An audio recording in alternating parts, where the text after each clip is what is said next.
Another part of the rebound from this pandemic is making sure our local nonprofits are able to keep operating. Many struggling for donations and others struggling to keep their volunteers.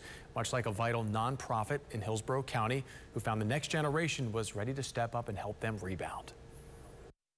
I like this dress. To be a fly on the wall at Echo in Brandon is to watch a well-oiled machine as they organize clothing donations and distribute food to people in need.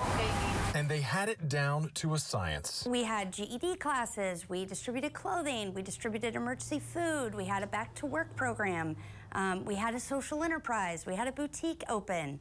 That was all before the pandemic. All 100 volunteers at the place that stands for Emergency Care Help Organization were normally just like these volunteers, except you need to add another 50 to 60 years to their age. We had about 100 weekly volunteers that would come and serve with us every week. I would say 96% of them are retirement age.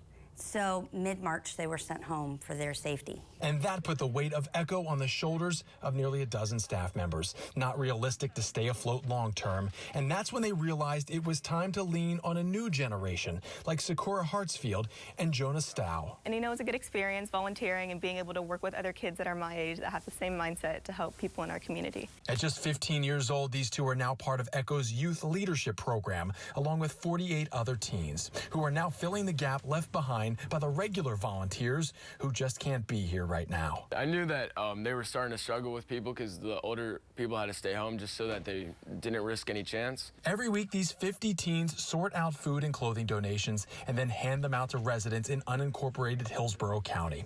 People just trying to rebound out of one of our nation's toughest times. A lot of people, when they look at programs like ours, they think, oh, you just help the homeless. We do, but that is not the majority of those we serve.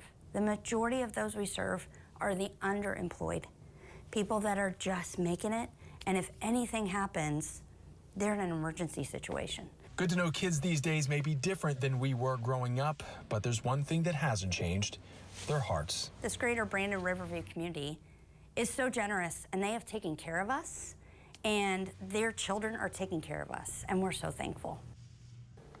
So here's the rebound rundown tonight. Echo is not just relying on teens to help them get through the pandemic. They are also teaching them about real-life skills like budgeting so they can see how underemployment can place people in unforeseen hardships during an economic downturn. Echo plans on getting back to their everyday operations, hopefully by July, if you would like to help out. They are taking food and clothing donations at any time right now.